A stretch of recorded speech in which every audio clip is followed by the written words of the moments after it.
الله أكبر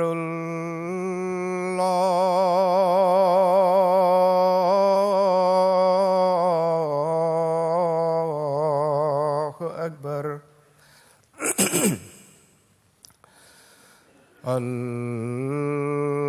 الله أكبر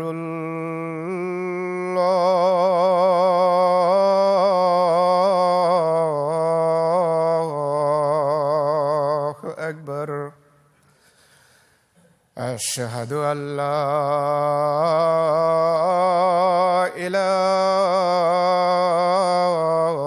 إله إلا الله أشهد أن لا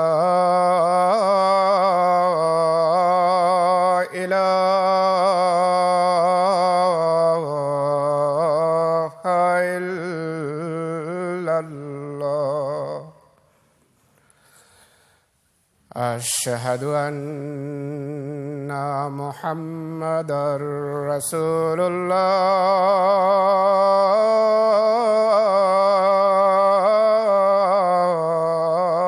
الله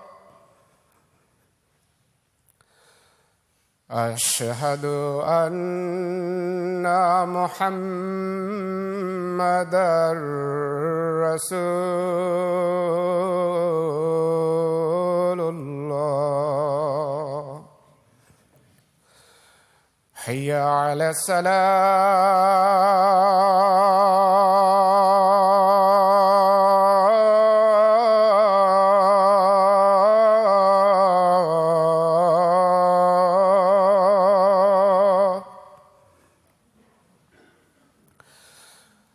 حي على الصلاة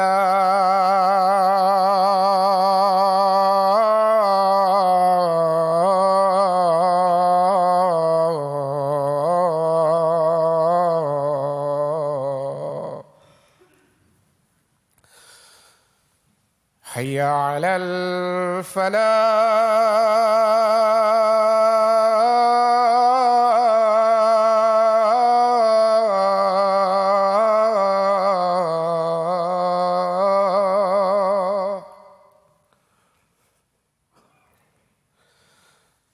حي على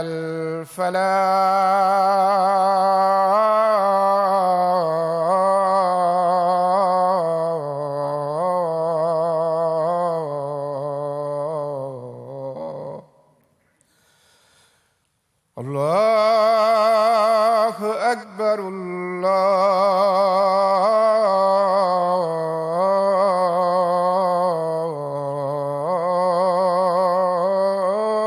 الله أكبر لا إله إلا الله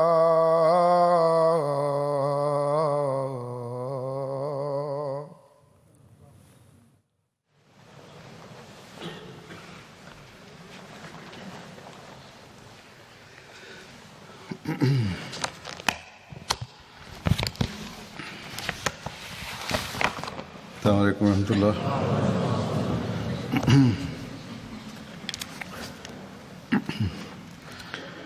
أشهد أن لا إله إلا الله وحده لا شريك له وأشهد أن محمدًا عبده ورسوله أما بعد فأعوذ بالله من الشيطان الرجيم بسم الله الرحمن الرحيم الحمد لله رب العالمين الرحمن الرحيم مالك يوم الدين إياك نعبد وإياك نستعين اهدنا الصراط المستقيم صراط الذين أنعمت عليهم غير المغضوب عليهم ولا الضالين.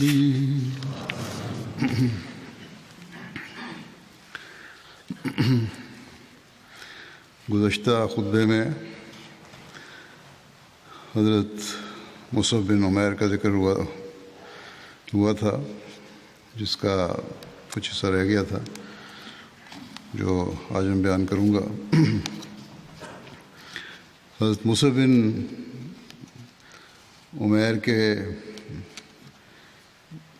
متعلق حضرت مسلم موعود رضی اللہ عنہ نے یہ ذکر کرتے ہوئے کہ وہ مدینہ کے مبلغ کے طور پر ان کو بھیجا گیا تھا، اور خدمات کا ذکر کرتے ہوئے آپ نے فرمایا کہ رسول اللہ صلی اللہ علیہ وسلم کو خدا تعالیٰ کی طرف سے بار بار خبر دی جا رہی تھی کہ تمہارے لیے ہجرت کا وقت آ رہا ہے، اور آپ پر یہ بھی کھل چکا تھا کہ آپ کی ہجرت کا مقام ایک ایسا شہر ہے جس میں کنویں بھی ہیں اور کھجوروں کے باغ بھی پائے جاتے ہیں. پہلے آپ نے یمامہ کی نسبت خیال کیا شاید وہ ہجرت کا مقام ہوگا، مگر جلد ہی یہ خیال آپ کے دل سے نکال دیا گیا اور آپ صلی اللہ علیہ وسلم اس انتظار میں لگ گئے کہ خدا تعالیٰ کی پیشگوئی کے مطابق جو شہر بھی مقدر ہے وہ اپنے آپ کو اسلام کا گہوارہ بنانے کے لیے پیش کرے گا. اسی دوران میں حج کا زمانہ آ گیا. عرب کے چاروں طرف سے لوگ مکے میں حج کے لیے جمع ہونے شروع ہوئے. محمد رسول اللہ صلی اللہ علیہ وسلم اپنی عادت کے مطابق جہاں کچھ آدمیوں کو کھڑا دیکھتے تھے ان کے پاس جا کر انہیں توحید کا آواز سنانے لگ جاتے تھے اور خدا کی بادشاہت کی خوشخبری دیتے تھے اور ظلم اور بدکاری اور فساد اور شرارت سے بچنے کی نصیحت کرتے تھے. بعض لوگ آپ کی بات سنتے اور حیرت کا اظہار کر کے جدا ہو جاتے. بعض باتیں سن رہے ہوتے تو مکہ والے آ کر ان کو وہاں سے ہٹا دیتے تھے. بعض جو پہلے سے مکہ والوں کی باتیں سن چکے ہوتے وہ ہنسی اڑا کر آپ سے جدا ہو جاتے. اسی حالت میں آپ منا کی وادی میں پھر رہے تھے کہ 6-7 آدمی جو مدینے کے باشندے تھے آپ کی نظر پڑے. آپ نے ان سے کہا کہ آپ لوگ کس قبیلے کے ساتھ تعلق رکھتے ہیں؟ انہوں نے کہا کہ خزرج قبیلے کے ساتھ. آپ نے کہا وہی قبیلہ جو یہودیوں کا حلیف ہے؟ انہوں نے کہا ہاں. آپ صلی اللہ علیہ وسلم نے فرمایا کہ کیا آپ لوگ تھوڑی دیر بیٹھ کر میری باتیں سنیں گے؟ ان لوگوں نے چونکہ آپ کا ذکر سنا ہوا تھا اور دل میں آپ کے دعوے سے کچھ دلچسپی تھی، انہوں نے آپ کی بات مان لی اور آپ کے پاس بیٹھ کر آپ کی باتیں سننے لگ گئے. آپ صلی اللہ علیہ وسلم نے انہیں بتایا کہ خدا کی بادشاہت قریب آ رہی ہے. بت اب دنیا سے مٹا دیے جائیں گے، توحید کو دنیا میں قائم کر دیا جائے گا، نیکی اور تقوی پھر ایک دفعہ دنیا میں قائم ہو جائے گی. کیا مدینے کے لوگ اس عظیم الشان نعمت کو قبول کرنے کے لیے تیار ہیں؟ تو ان لوگوں نے کہا. انہوں نے آپ کی باتیں سنی اور متاثر ہوئے اور کہا کہ آپ کی تعلیم کو تو ہم قبول کرتے ہیں. باقی رہا یہ کہ مدینہ اسلام کو پناہ دینے کے لیے تیار ہے یا نہیں. اس کے لیے ہم اپنے وطن جا کر اپنی قوم سے بات کریں گے، پھر ہم دوسرے سال اپنی قوم کا فیصلہ آپ کو بتائیں گے. یہ لوگ واپس گئے اور انہوں نے اپنے رشتہ داروں اور دوستوں میں آپ کی تعلیم کا ذکر کرنا شروع کیا. اس وقت مدینے میں 2 عرب قبائل اوس اور خزرج بستے تھے اور 3 یہودی قبائل یعنی بنو قریظہ اور بنو نذیر اور بنو قینقاع. اوس اور خزرج کی آپس میں لڑائی تھی. بنو قریظہ اور بنو نذیر اوس کے ساتھ، اور بنو قینقاع خزرج کے ساتھ ملے ہوئے تھے۔ مدتوں کی لڑائی کے بعد ان میں یہ احساس پیدا ہو رہا تھا کہ ہمیں آپس میں صلح کر لینی چاہیے۔ آخر باہمی مشورے سے یہ قرار پایا کہ عبداللہ بن ابی بن سلول جو خزرج کا سردار تھا، اسے سارا مدینہ اپنا بادشاہ تسلیم کر لے۔ یہودیوں کے ساتھ تعلق کی وجہ سے اوس اور خزرج بائبل کی پیشگوئیاں سنتے رہتے تھے۔ جب یہودی اپنی مصیبتوں اور تکلیفوں کا حال بیان کرتے تو اس کے آخر میں یہ بھی کہہ دیا کرتے تھے کہ ایک نبی جو موسیٰ کا مثیل ہوگا ظاہر ہونے والا ہے، اس کا وقت قریب آ رہا ہے، جب وہ آئے گا ہم پھر ایک دفعہ دنیا پر غالب ہو جائیں گے، یہود کے دشمن تباہ کر دیے جائیں گے۔ جب ان حاجیوں سے مدینے والوں نے محمد رسول اللہ صلی اللہ علیہ وسلم کے دعویٰ کو سنا اور آپ کی سچائی ان کے دلوں میں گھر کر گئی، اور انہوں نے کہا یہ تو وہی نبی معلوم ہوتا ہے جس کی یہودی ہمیں خبر دیا کرتے تھے، بس بہت سے نوجوان یہ سن کر محمد رسول اللہ صلی اللہ علیہ وسلم کی تعلیم کی سچائی سے متاثر ہوئے، اور یہودیوں سے سنی ہوئی پیشگوئیاں ان کے ایمان لانے میں مؤید ہو گئیں، مددگار ہو گئیں۔ چنانچہ اگلے سال حج کے موقع پر پھر مدینے کے لوگ آئے۔ 12 آدمی اس دفعہ مدینے سے یہ ارادہ کر کے چلے کہ وہ محمد رسول اللہ صلی اللہ علیہ وسلم کے دین میں داخل ہو جائیں گے۔ ان میں سے 10 خزرج قبیلے کے تھے اور 2 اوس کے۔ مینا میں وہ آپ سے ملے اور انہوں نے آپ کے ہاتھ پر اس بات کا اقرار کیا کہ وہ سوائے خدا کے اور کسی کی پرستش نہیں کریں گے، وہ چوری نہیں کریں گے، وہ بدکاری نہیں کریں گے، وہ اپنی لڑکیوں کو قتل نہیں کریں گے، وہ ایک دوسرے پر جھوٹے الزام نہیں لگائیں گے، نہ وہ خدا کے نبی کی دوسری نیک تعلیمات میں نافرمانی کریں گے۔ یہ لوگ واپس گئے تو انہوں نے اپنی قوم میں اور بھی زیادہ زور سے تبلیغ شروع کر دی۔ مدینے کے گھروں میں سے بت نکال کر باہر پھینکے جانے لگے۔ بتوں کے آگے سر جھکانے والے لوگ اب گردنیں اٹھا کر چلنے لگے۔ خدا کے سوا اب لوگوں کے ماتھے کسی کے سامنے جھکنے کے لیے تیار نہ تھے۔ یہودی حیران تھے کہ صدیوں کی دوستی اور صدیوں کی تبلیغ سے جو تبدیلی وہ نہ پیدا کر سکے، اسلام نے وہ تبدیلی چند دنوں میں پیدا کر دی۔ توحید کا باز مدینے والوں کے دلوں میں گھر کرتا چل جاتا تھا۔ جو کہ بعد دیگرے لوگ آتے اور مسلمانوں سے کہتے ہمیں اپنا دین سکھاؤ، لیکن مدینے کے 9 مسلم نہ تو خود اسلام کی تعلیم سے پوری طرح واقف تھے، اور نہ ان کی تعداد اتنی تھی کہ وہ سینکڑوں اور ہزاروں آدمیوں کو اسلام کے متعلق تفصیل سے بتا سکیں۔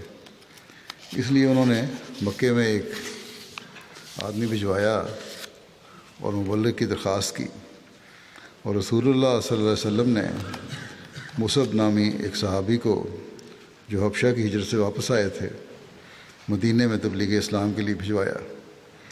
مصعب رضی اللہ تعالیٰ عنہ مکے سے باہر پہلا اسلامی مبلغ تھا۔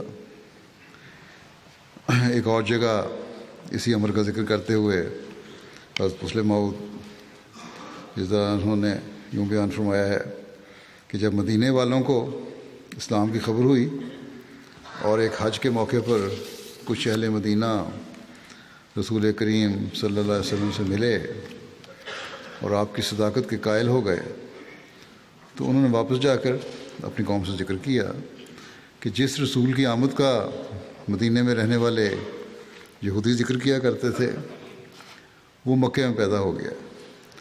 اس پر ان کے دلوں میں رسول کریم صلی اللہ علیہ وسلم کی طرف رغبت پیدا ہو گئی، اور انہوں نے دوسرے حج پر ایک وفد بنا کر آپ کی طرف بھجوایا۔ اس وفد نے جب آپ سے تبادلہ خیالات کیا تو آپ پر ایمان لے آیا اور آپ کی بیعت کر لی۔ چونکہ اس وقت مکے میں آپ کی شدید مخالفت تھی، یہ ملاقات ایک وادی میں مکے والوں کی نظر سے پوشیدہ ہوئی اور وہیں بیعت بھی ہوئی۔ اس لیے اسے بیت عقبہ کہتے ہیں۔ عقبہ کا مطلب ہے کہ دشوار گزار گھاٹی یا پہاڑی دشوار گزار پہاڑی راستہ۔ تو رسول کریم صلی اللہ علیہ وسلم نے ان لوگوں کو مدینہ کے مومنوں کے تنظیم کے لیے افسر مقرر کیا اور اسلام کی اشاعت کی تاکید کی، اور ان کی امداد کے لیے اپنے ایک نوجوان صحابی مصعب بن عمیر کو بھجوایا تاکہ وہ وہاں کے مسلمانوں کو دین سکھائیں۔ یہ لوگ جاتے ہوئے حضرت صلی اللہ علیہ وسلم کو یہ دعوت بھی دے گئے کہ اگر مکہ چھوڑنا پڑے تو آپ مدینہ تشریف لے آئیں۔ جب یہ لوگ واپس میں گئے تو تھوڑے ہی عرصے میں مدینہ کے لوگوں میں اسلام پھیل گیا، اور رسول کریم صلی اللہ علیہ وسلم نے کچھ اور صحابہ کو مدینہ بھجوا دیا، جن میں حضرت عمر رضی اللہ عنہ بھی تھے۔ اس کے بعد ہجرت کا حکم ملنے پر آپ خود بھی وہاں تشریف لے گئے، اور آپ کے جاتے ہی بہت تھوڑے عرصے میں وہ سب اہل مدینہ جو مشرک تھے مسلمان ہو گئے۔ ہجرت مدینہ کے بعد رسول اللہ صلی اللہ علیہ وسلم نے حضرت مصعب بن عمیر اور حضرت ابو ایوب انصاری کے درمیان مواخات قائم فرمائی۔ حضرت مصعب بن عمیر غزوہ بدر اور احد میں شامل ہوئے۔ غزوہ بدر اور احد میں مہاجرین کا جھنڈا حضرت مصعب بن عمیر کے پاس تھا۔ غزوہ بدر میں مہاجرین کا بڑا جھنڈا حضرت مصعب بن عمیر کے پاس تھا، جو رسول اللہ صلی اللہ علیہ وسلم نے آپ کو دیا تھا۔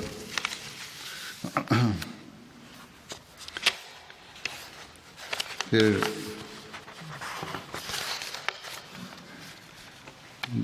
ایک دوسری روایت اس طرح ہے جو حضرت مرزا بشیر احمد صاحب نے سیرت خاتم النبیین میں لکھی ہے کہ غزوہ احد میں بھی مہاجرین کا جھنڈا حضرت مصعب بن عمیر کے پاس تھا۔ آپ نے لشکر اسلامی کی رسول کریم صلی اللہ علیہ وسلم نے لشکر اسلامی کی صف بندی کی اور مختلف دستوں کے جدا جدا امیر مقرر فرمائے۔ اس موقع پر آپ کو یہ اطلاع دی گئی کہ لشکر قریش کا جھنڈا طلحہ کے ہاتھ میں ہے۔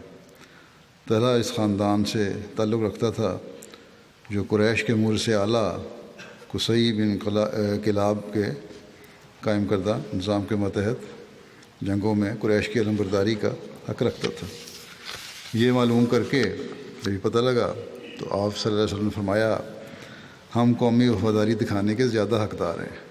چنانچہ آپ نے حضرت علی سے مہاجرین کا جھنڈا لے کر مصعب بن عمیر کے سپرد فرمایا، جو اسی خاندان کے ایک فرد تھے جس سے طلحہ تعلق رکھتا تھا۔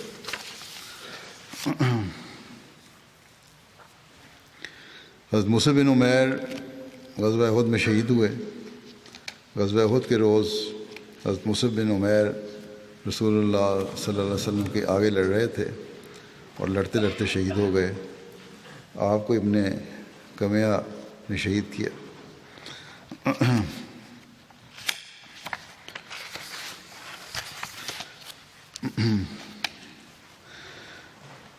تاریخ میں آتا ہے کہ غزوہ احد کے علمبردار حضرت مصعب بن عمیر نے جھنڈے کی حفاظت کا حق خوب ادا کیا۔ غزوہ احد کے روز حضرت مصعب رضی اللہ عنہ جھنڈا اٹھائے ہوئے تھے کہ ابن کیما نے جو گھوڑے پر سوار تھا حملہ آور ہو کر حضرت مصعب رضی اللہ عنہ کے دائیں بازو پر، جسے آپ نے جھنڈا تھام رکھا تھا، تلوار سے وار کیا اور اسے کاٹ دیا۔ اس پر حضرت مصعب نے یہ آیت تلاوت کرنے لگے کہ وما محمد الا رسول قد خلت من قبلہ الرسل، اور جھنڈا بائیں ہاتھ سے تھام لیا۔ ابن کمیہ نے بائیں ہاتھ پر وار کر کے اسے بھی کاٹ ڈالا، تو آپ نے دونوں بازوؤں سے اسلامی جھنڈے کو اپنے سینے سے لگا لیا۔ اس کے بعد ابن کمیہ نے تیسری مرتبہ نیزے سے حملہ کیا اور حضرت مصعب رضی اللہ عنہ کے سینے میں گاڑ دیا۔ نیزہ ٹوٹ گیا، حضرت مصعب گر پڑے۔ اس پر بنو عبدالدار میں سے 2 آدمی، سویبت بن سعد بن حرملہ اور ابو روم بن عمیر آگے بڑھے اور جھنڈے کو ابو روم بن عمیر نے تھام لیا اور وہ انہی کے ہاتھ میں رہا یہاں تک کہ مسلمان واپس ہوئے اور مدینہ میں داخل ہو گئے۔ شہادت کے وقت حضرت مصعب کی عمر 40 سال یا اس سے کچھ زائد تھی۔ اس واقعے کا ذکر کرتے ہوئے بشیر احمد صاحب نے سیرت خاتم النبیین میں اس طرح لکھا ہے کہ قریش کے لشکر نے قریباً چاروں طرف گھیرا ڈال رکھا تھا اور اپنے پے در پے حملوں سے ہر آن دباتا چلا آتا تھا۔ اس پر بھی مسلمان شاید تھوڑی دیر بعد سمجھ جاتے، مگر غضب یہ ہوا کہ قریش کے ایک بہادر سپاہی عبداللہ بن کمیہ نے مسلمانوں کے علم بردار مصعب بن عمیر پر حملہ کیا اور اپنی تلوار کے وار سے ان کا دایاں ہاتھ کاٹ گرایا۔ مصعب نے فوراً دوسرے ہاتھ میں جھنڈا تھام لیا اور ابن کمیہ نے کے مقابلے کے لیے آگے بڑھے، مگر اس نے دوسرے وار میں ان کا دوسرا ہاتھ بھی قلم کر دیا۔ اس پر مصعب نے اپنے دونوں کٹے ہوئے ہاتھوں کو جوڑ کر گرتے ہوئے اسلامی جھنڈے کو سنبھالنے کی کوشش کی اور اسے چھاتی سے چمٹا لیا، جس پر ابن کمیہ نے ان پر تیسرا وار کیا اور اب کی دفعہ مصعب شہید ہو کر گر گئے۔ جھنڈا تو کسی دوسرے مسلمان نے فوراً آگے بڑھ کر تھام لیا، مگر چونکہ مصعب کا ڈیل ڈول حضرت صلی اللہ علیہ وسلم سے ملتا تھا، ابن کمیہ نے سمجھا کہ میں نے محمد صلی اللہ علیہ وسلم کو مار لیا ہے، یا یہ بھی ممکن ہے کہ اس کی طرف سے یہ تجویز محض شرارت اور دھوکہ دہی کے خیال سے ہو۔ بہرحال اس نے مصعب کو شہید ہو کر گرنے پر شور مچا دیا کہ میں نے محمد صلی اللہ علیہ وسلم کو مار لیا ہے۔ اس خبر سے مسلمانوں کے رہے سے اوسان بھی جاتے رہے اور ان کی جمعیت بالکل منتشر ہو گئی۔ یہ بھی ایک بڑی وجہ ہوئی تھی جو جنگ احد میں مسلمانوں کے جو حوصلہ تھا پست ہونے کی، لیکن بہرحال بعد میں اکٹھے بھی ہو گئے۔ رسول اللہ صلی اللہ علیہ وسلم جب حضرت مصعب کی نعش کے پاس پہنچے تو ان کی نعش چہرے کے بل پڑی تھی۔ نبی کریم صلی اللہ علیہ وسلم نے اس کے پاس کھڑے ہو کر یہ آیت تلاوت فرمائی کہ من المؤمنین رجال صدقوا ما عاہدوا صدقوا ما عاہدوا اللہ علیہ ومنہم من قضى نحبہ ومنہم من ینتظر وما بدلوا تبدیلا۔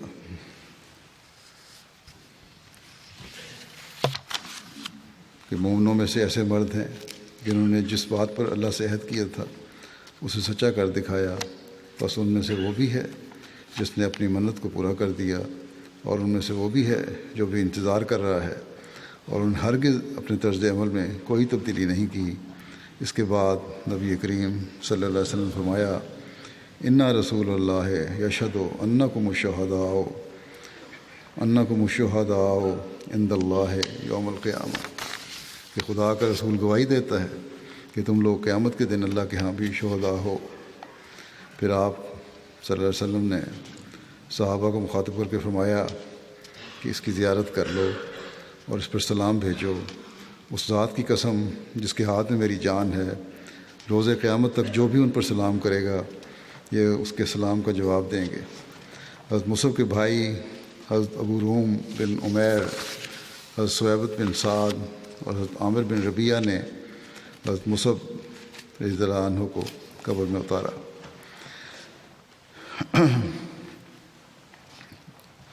سیرت خاتم النبیین میں بشیر احمد صاحب اس طرح بیان فرماتے ہیں کہ احد کے شہداء میں ایک صاحب مصعب بن عمیر تھے، یہ وہ سب سے پہلے مہاجر تھے جو مدینہ میں اسلام کے مبلغ بن کر آئے تھے۔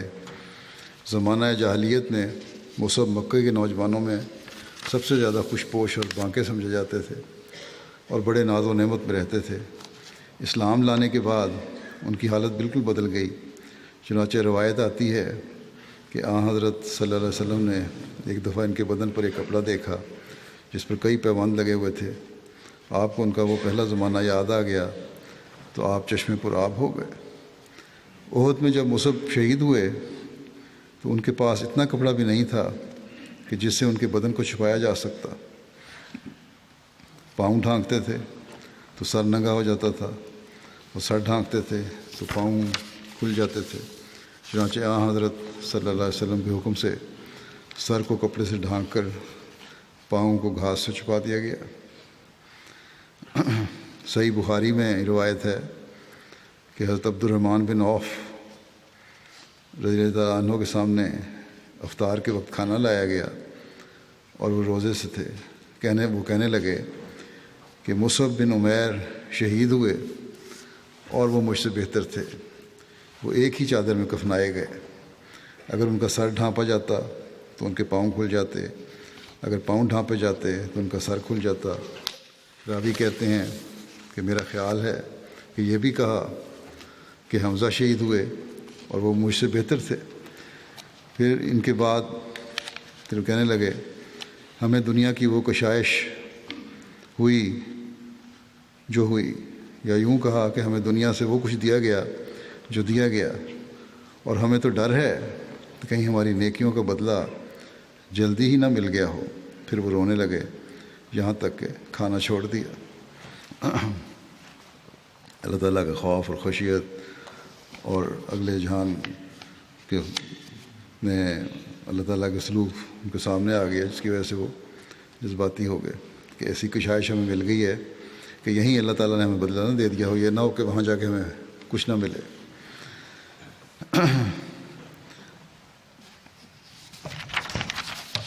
حضرت خباب بن ارت روایت کرتے ہیں کہ ہم نے نبی کریم صلی اللہ علیہ وسلم کے ساتھ وطن چھوڑا، اللہ تعالیٰ ہی کی رضامندی ہم چاہتے تھے اور ہمارا بدلہ اللہ کے ذمہ ہو گیا۔ ہم میں سے ایسے بھی ہیں جو مر گئے اور انہوں نے اپنے بدلے سے کچھ نہیں کھایا، انہی میں سے حضرت مصعب بن عمیر بھی ہیں، اور ہم میں ایسے بھی ہیں جن کا میوہ پک گیا اور وہ اس میوے کو چن رہے ہیں۔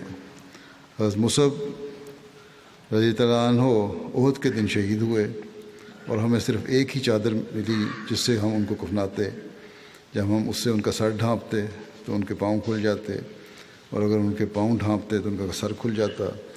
تو نبی صلی اللہ علیہ وسلم نے ہمیں فرمایا ہم ان کا سر ڈھانپ دیں اور ان کے پاؤں پر اسخر گھاس ڈال دیں۔ ترمذی کی ایک روایت ہے، حضرت علی بن ابو طالب روایت کرتے ہیں کہ نبی کریم صلی اللہ علیہ وسلم نے فرمایا ہر نبی کو اللہ تعالیٰ نے 7 نجیب رفیق عنایت فرمائے ہیں، یا فرمایا کہ نقباء عنایت فرمائے ہیں، اور مجھے 14 عطا کیے گئے ہیں۔ تو ہم نے عرض کیا وہ کون سے ہیں؟ آپ نے فرمایا میرے دونوں نواسے جعفر اور حمزہ، ابو بکر، عمر، مصعب بن عمیر، بلال، سلمان، مقداد، ابو ذر، عمار اور عبداللہ بن مسعود۔ حضرت عامر بن ربیعہ روایت کرتے ہیں کہ ان کے والد کہا کرتے تھے کہ حضرت مصعب بن عمیر جب ایمان لائے اس وقت سے غزوہ احد میں شہید ہونے تک میرے دوست ساتھی رہے، وہ ہمارے ساتھ دونوں ہجرتوں میں حبشہ گئے، مہاجرین میں وہ میرے رفیق تھے۔ میں نے ایسا آدمی کبھی نہیں دیکھا جو ان سے زیادہ خوش اخلاق ہو اور ان سے کم جس سے اختلاف ہو۔ رسول اللہ صلی اللہ علیہ وسلم جب غزوہ احد کے بعد مدینہ لوٹے تو آپ کو حضرت مصعب بن عمیر کی بیوی حضرت حمنہ بنت جہش ملیں۔ لوگوں نے انہیں ان کے بھائی حضرت عبداللہ بن جہش کی شہادت کی خبر دی۔ اس پر انہوں نے انا للہ و انا الیہ راجعون پڑھا اور ان کے لیے مغفرت کی دعا کی۔ پھر لوگوں نے انہیں ان کے ماموں حضرت حمزہ کی شہادت کی خبر دی۔ اس پر انہوں نے انا للہ و انا الیہ راجعون پڑھا اور ان کے لیے مغفرت کی دعا کی۔ پھر لوگوں نے انہیں ان کے خاوند حضرت مصعب بن عمیر کی شہادت کی اطلاع دی۔ اس پر وہ رونے لگیں اور بے چین ہو گئیں۔ اس پر رسول اللہ صلی اللہ علیہ وسلم نے فرمایا کہ عورت کے لیے اس کے خاوند کا ایک خاص مقام و مرتبہ ہوتا ہے۔ ایک دوسری روایت میں حضرت حمنہ بنت جہش کے بارے میں ذکر ملتا ہے کہ جب ان سے کہا گیا کہ تمہارا بھائی شہید کر دیا گیا ہے تو انہوں نے کہا اللہ اس پر رحم کرے، اور کہا انا للہ و انا الیہ راجعون۔ لوگوں نے کہا تمہارے خامد بھی شہید کر دیے گئے ہیں۔ وہ کہنے لگیں ہائے افسوس، اس پر رسول اللہ صلی اللہ علیہ وسلم نے فرمایا کہ عورت کو خامد سے ایسا تعلق ہے جو کسی اور سے نہیں۔ یہ واقعہ ایک خطبے میں مسلم مسیح رابع نے اپنے انداز میں بیان فرمایا ہے، جس میں حضرت مصعب بن عمیر کی شہادت کے واقعہ اور ان کی شہادت پر جو ان کی بیوی کے جذبات تھے ان کا ذکر فرمایا ہے۔ اس طرح آپ فرماتے ہیں کہ وہ صحابہ یا صحابیات جن کے اقربا کی تعداد ایک سے زیادہ ہوتی، ان کو ٹھہر ٹھہر کر اس انداز میں خبر دیتے کہ صدمہ یکلخت دل کو مغلوب نہ کر لے۔ چنانچہ جس وقت حضور کی خدمت میں حضرت عبداللہ کی بہن حمنہ بنت جاش حاضر ہوئیں تو آپ نے فرمایا، اے حمنہ، تو صبر کر اور خدا سے ثواب کی امید رکھ۔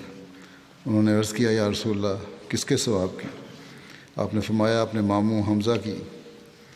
تب حضرت حمنہ نے کہا، انا للہ و انا الیہ راجعون، غفر لہ ورحمہ ہنیئا لہ شہادہ۔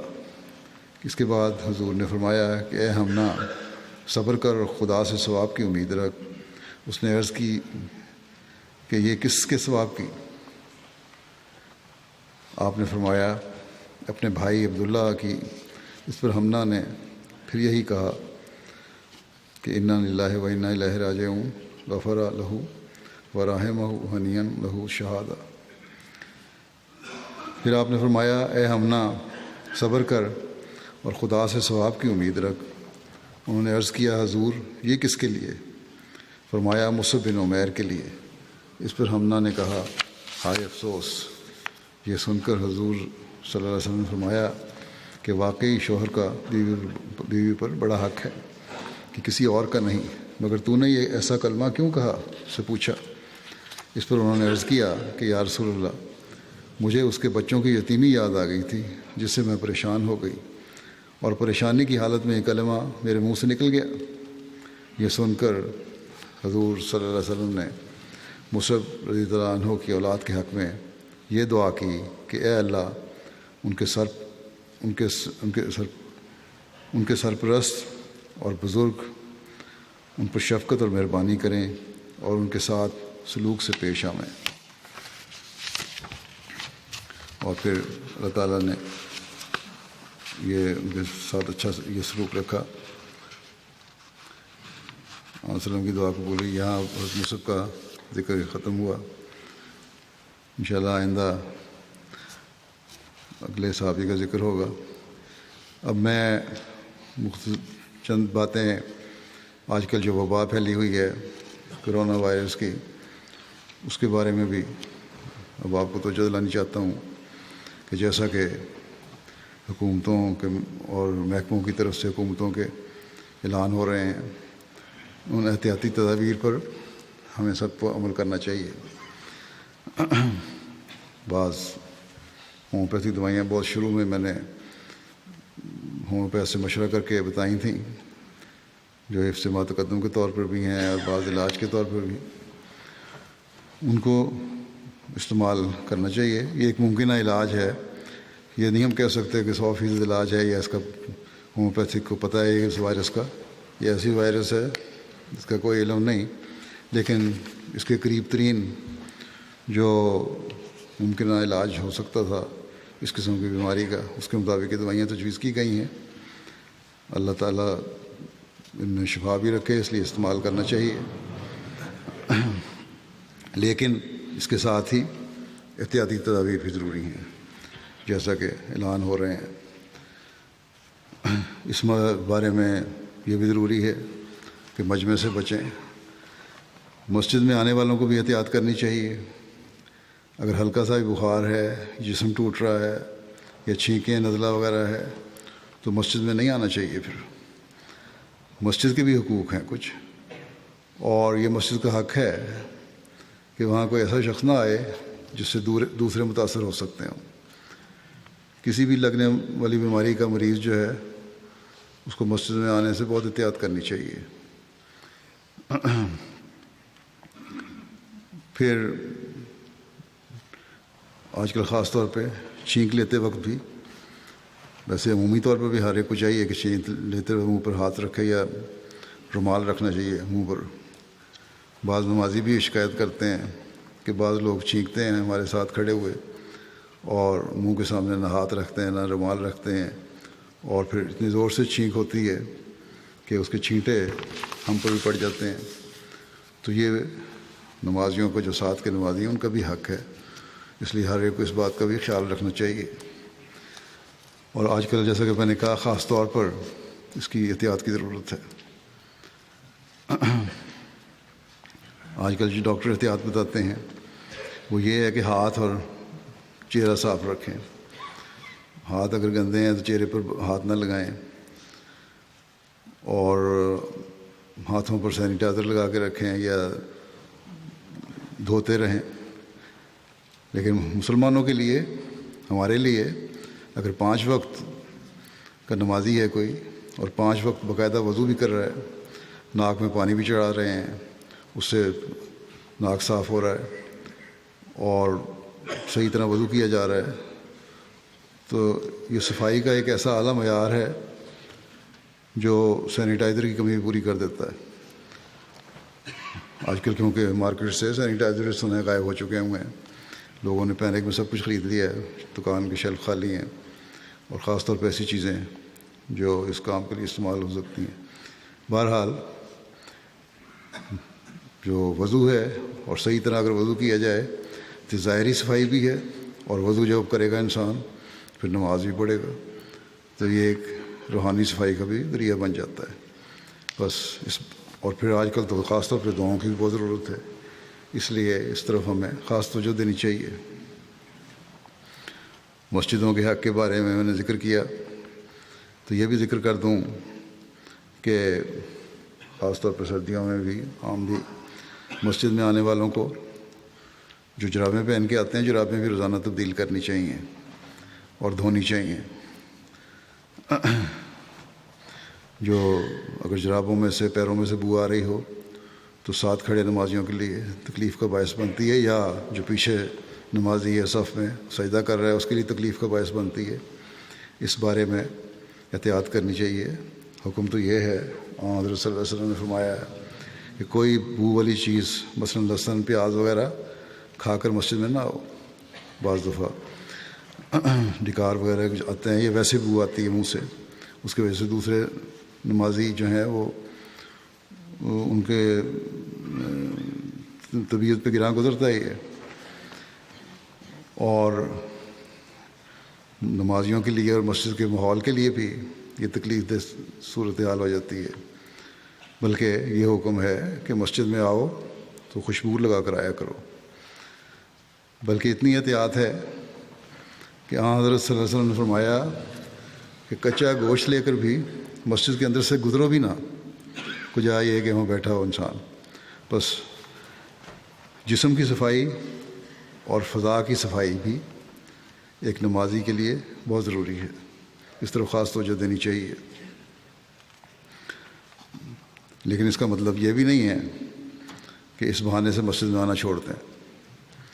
اپنی ظاہری حالت کو دیکھ کر اپنے دل سے فتویٰ لینا چاہیے، اور ہمیشہ یاد رکھیں کہ اللہ تعالیٰ دلوں کے حال کو جانتا ہے، اور اس لیے اگر کوئی بیماری ہے تو ڈاکٹر سے تسلی بھی کروا لیں کس قسم کی بیماری ہے، لیکن 1-2 دن پرہیز کرنا بھی بہتر ہے۔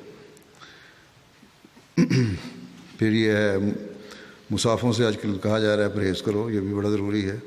کوئی پتہ نہیں کس کا ہاتھ کس قسم کے ہیں، تو اس لحاظ سے گو مسافوں سے تعلق بڑھتا ہے، محبت بڑھتی ہے، لیکن آج کل اس بیماری کی وجہ سے پرہیز کرنا بہتر ہوتا ہے۔ اب دنیا دار جو ہیں وہ بھی جو پہلے شور مچایا کرتے تھے، ہم مسافر نہیں کرتے، عورتوں سے مسافر نہیں کرتے، مردوں سے مسافر نہیں کرتے، ان کے بھی لطیفے بننے لگ گئے ہیں۔ اب جرمنی کی چانسلر جو ہے اس سے اس کے وزیر نے مسافر سے انکار کر دیا، اور اس پر ایک لطیفہ بنا ہوا ہے۔ یہاں بھی ممبر پارلیمنٹ نے کہا کہ ہم جو مسافر کر رہے ہیں کرونا وائرس کی وجہ سے ہم بچ رہے ہیں اس سے، اور یہ بڑا اچھا ہے کیونکہ ہماری تو روایت یہ نہیں کہ مسافے کریں، ہماری تو روایت یہ ہے کہ سلیوٹ کیا کرتے تھے یا سر پہ سے ہیڈ اتار کے جھکا کرتے تھے. تو یہ رواج جو پڑ گیا. پھر اس نے یہ بھی یہاں تک بھی کہہ دیا کہ عورتوں کو ہم مسافے کرتے ہیں بلکہ گلے مل کے کس کرنے کی کوشش کرتے ہیں. تو یہ بھی ہمیں پتہ بھی نہیں کہ عورت کو بھی پسند بھی ہے کہ نہیں، اور بلا وجہ ہم زبردستی ساری حرکتیں کر رہے ہوتے ہیں. تو یہ اللہ تعالیٰ کی بات تو ماننے کو تیار نہیں تھے، لیکن اس بیماری نے، اس وبا نے ان کو کم از کم اس طرح توجہ دلا دی ہے. اللہ کرے خدا تعالیٰ کی طرف بھی ان کی توجہ ہو جائے.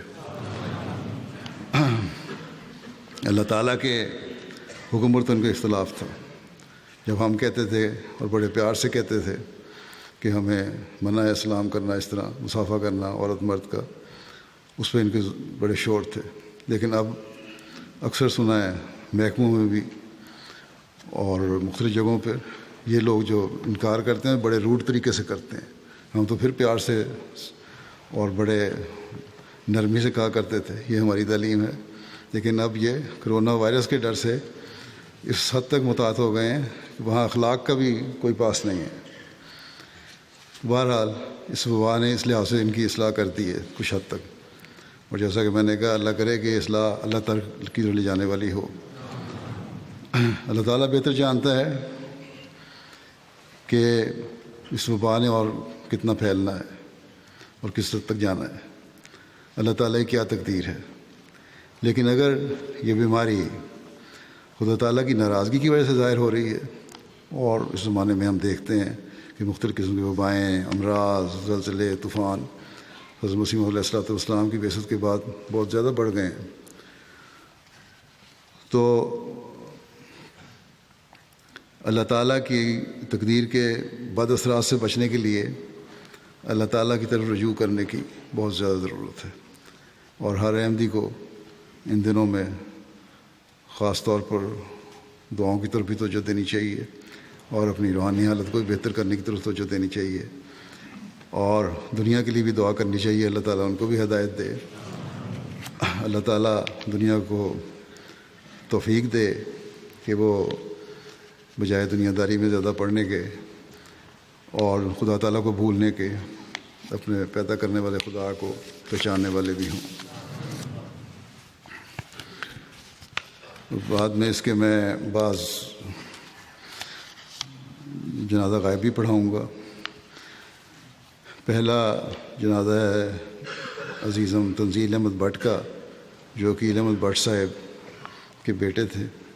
بچہ یہ چھوٹا بچہ 11 سال کا تھا، جو 27 فروری کو 2020 میں کو اس کی وفات ہوئی. وفات کیا ہے میرے نزدیک تو یہ شہادت ہے.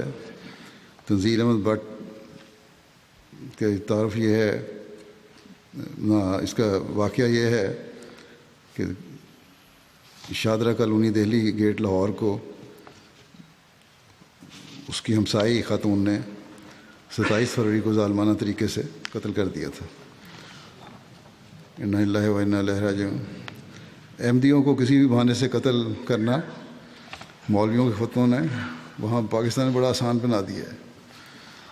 یہ قتل بھی اس کا نتیجہ ہے، اور اس لحاظ سے یہ میں تو اس کو عزیز کو شہداء میں شامل کرتا ہوں، وجہ جو بھی ہوئی. لیکن بہرحال ایک پیچھے ایک بغض جو ہے احمدیت کا وہ بھی ہے، اور معصوم بچہ تھا، کوئی اس کا قصور نہیں تھا جہاں تک جو اب تک رپورٹیں ملی ہیں اس کے مطابق. اس وقوع کی تفصیلات کے مطابق عزیزم تنزیل احمد بٹ کی والدہ نے مورخہ 27 فروری کو ہمسایوں کے گھر سے اسے اپنی چھوٹی بہن کی گڑیا لانے کے لیے بھجوایا، جو وہاں وہ چھوڑ آئی تھی. آنا جانا بھی تھا اس گھر میں، حالانکہ کیا محرک ہوا اللہ بہتر جانتا ہے. ایک دن پہلے وہاں چھوڑ رہی تھی، اس کو بھجوایا کہ جا کے گڑیا لے آؤ اس کی. کافی انتظار کے بعد جب بچہ واپس نہ آیا تو والدہ خود ہمسائے کے گھر گئیں. پہلے تو ہمسایوں نے دروازہ نہیں کھولا، اور کافی دیر کے بعد دروازہ کھولا تو بچے کے بارے میں پوچھنے پر ہمسائی نے بتایا کہ وہ گڑیا لے کر واپس چلا گیا. اس پر عزیزم کی والدہ نے اپنے خاوند عقیل صاحب کو اطلاع دی. انہوں نے فوری طور پر جماعتی انتظامیہ کے ساتھ مل کر بچے کی تلاش شروع کی اور پولیس میں بھی رپورٹ درج کرا دی۔ پھر جب گلی کے CCTV کیمرے کو دیکھا گیا تو اس میں بچہ ہمسایوں کے گھر جاتا ہوا تو نظر آیا، لیکن واپس نہیں نکلا۔ اس پر پولیس کی مدد سے گھر کی تلاشی دی گئی تو ایک ٹرک میں سے بچے کی لاش برآمد ہوئی، جس پر پولیس نے بتایا کہ ان کو قاتل عورت کے خاوند نے پہلے ہی بتا دیا تھا کہ اس کی بیوی نے بچے کو قتل کر کے لاش ٹرک میں چھپا دی ہے۔ اس خاتون نے مالک مکان کے لڑکے کے ساتھ مل کر اس بچے کو قتل کیا تھا، جس کا اس نے اعتراف بھی اب کر لیا ہے۔ عزیزم تنزیل احمد بٹ 20 نومبر 2009 کو لاہور میں پیدا ہوا۔ وقف 9 کی تحریک میں شامل تھا۔ اطفال الحمدیہ کی تنظیم کا فعال رکن تھا۔ جماعتی پروگرام میں باقاعدگی سے شامل ہوتا تھا۔ اپنی کلاس کے ذہین طلباء میں اس کا شمار ہوتا تھا۔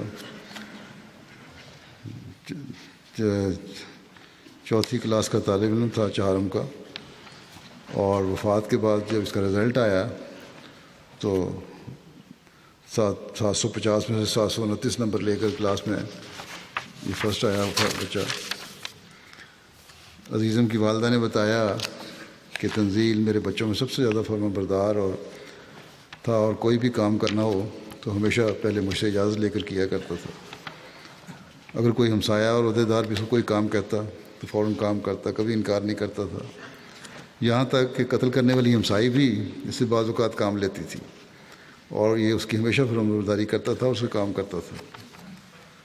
اسکول کے اساتذہ اور جماعتی عہدیداران بچے سے بہت خوش تھے، ہمیشہ اس کی تعریف کیا کرتے تھے۔ MTA کے پروگرام باقاعدہ دیکھنے والا تھا، خاص طور پر بچوں کے پروگرام اور خطبات سننے والا تھا۔ نماز کی ادائیگی بڑی باقاعدگی سے مسجد جاتا تھا۔ اگر کبھی اس کے والد فیکٹری سے تھکے ہوئے واپس آتے اور مسجد جانے کے لیے ذرا سستی دکھاتے تو عزیزم ان کو زبردستی اصرار کر کے مسجد لے کے جایا کرتا تھا۔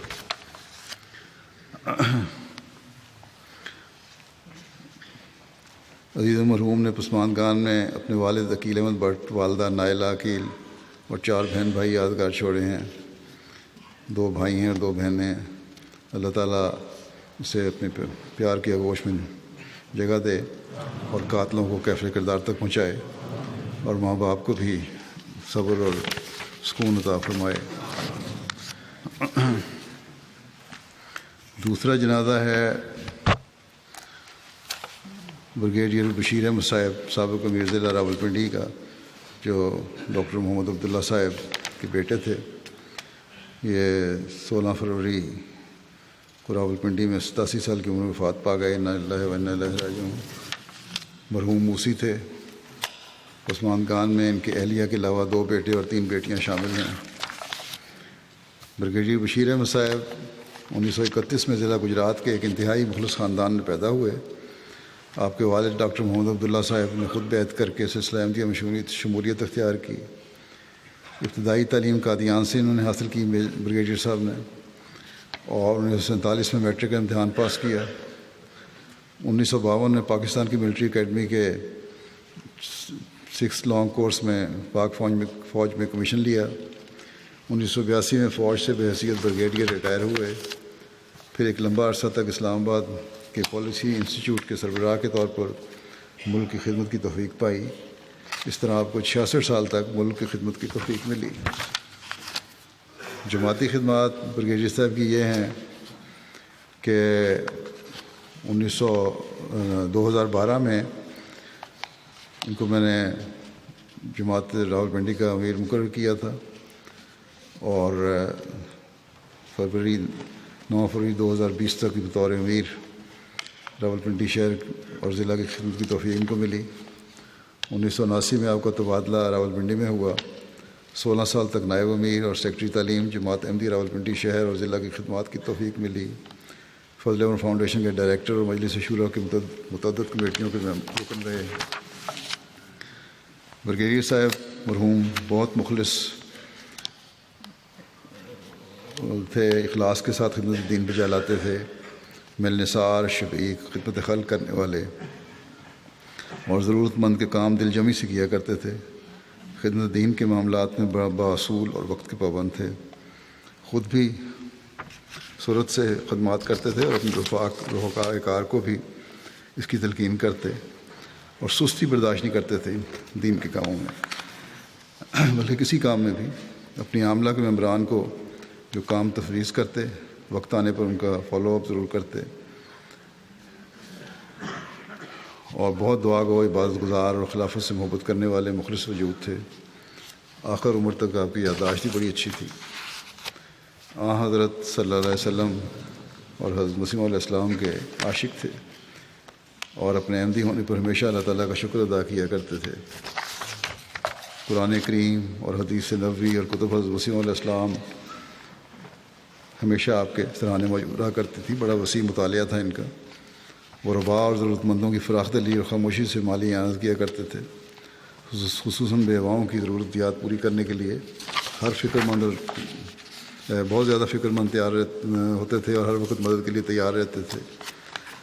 کئی افراد اور خاندان آپ کی مستقل مالی اعانت سے مستفید ہو رہے تھے اور اعانت بھی اتنی کرتے تھے. ایک شخص نے یہ بھی لکھا کہ اس کی دکان جل گئی، نقصان ہوا تو خاموشی سے ایک رقم مجھے دی اور کہا کہ اس کا ذکر نہ کرنا کبھی بعد میں. جب گھر جا کے اس نے کھولا، رقم تو 2 لاکھ روپیہ تھا، اور جب واپس کرنے کی جو کاروبار ٹھیک ہو گیا اس نے واپس کرنے کی کوشش کی تو انہوں نے کہا میں نے اس لیے دیا ہی نہیں تھا. مربی سلسلہ جو ضلع راولپنڈی ہیں طاہر محمود صاحب لکھتے ہیں کہ امیر صاحب انتہائی دھیمے مزاج کے مالک تھے، رحم دل، کم گو اور انتہائی دعا گو تھے. جمعے کے دن جمعے سے کافی پہلے ایوان توحید میں تشریف لے آتے اور انتہائی تضرع اور ابتحال سے نوافل ادا کرتے. جلدی نماز ادا کرنے والوں کو قادیان کے صحابہ اور بزرگوں کے واقعات سناتے جہاں انہوں نے تربیت حاصل کی. ٹھہر کر نماز پڑھنے والوں پر خوشنودی کا اظہار کرتے. مسنون دعاؤں اور تسبیحات کی طرف توجہ دلاتے. خود بھی دعا کرنے والے اور لمبی نماز پڑھنے والے لوگوں کو نماز کی طرف والے تھے اور لوگوں کو نماز کی طرف خاص توجہ دلانے والے تھے. ضرورت مندوں دوستوں کی مدد کرنے والے تو ہر ایک نے لکھا ہے. اگر کوئی شکریہ بھی ادا کرتا تو کہتے اسے بھی منع کرتے تھے. اور حضرت مسیح موعود علیہ السلام کی کتب سے تو عشق تھا اور ان کتب کے معارف کا میٹنگ میں ذکر کیا کرتے تھے. فضل عمر فاؤنڈیشن کے ڈائریکٹر بھی تھے.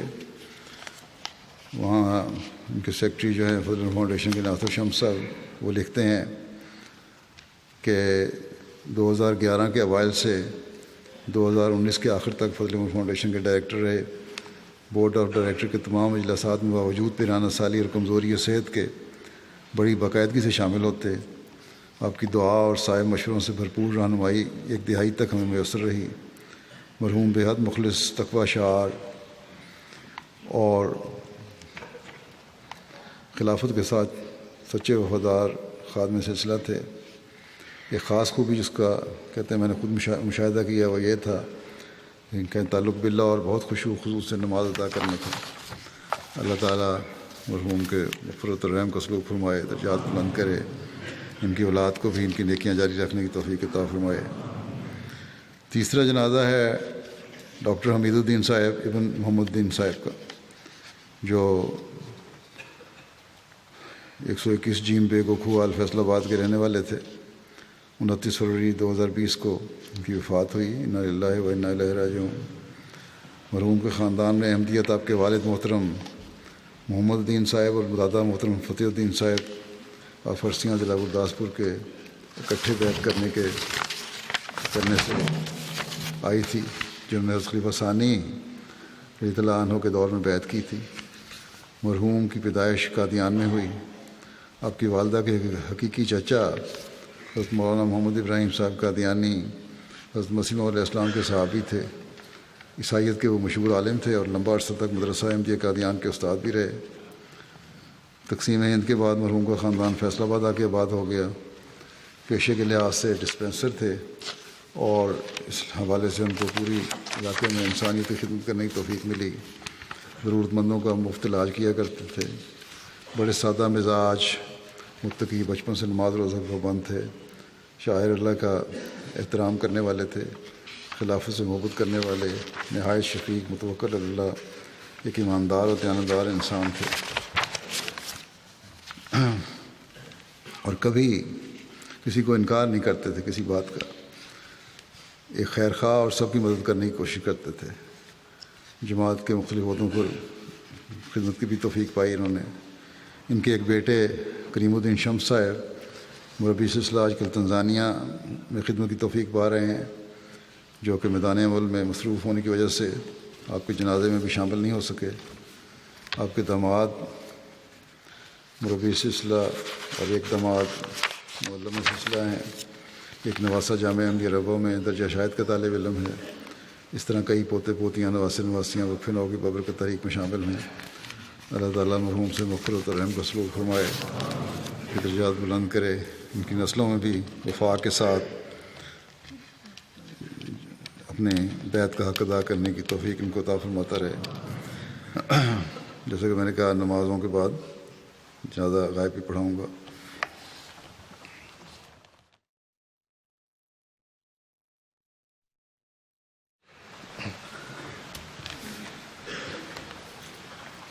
الحمد لله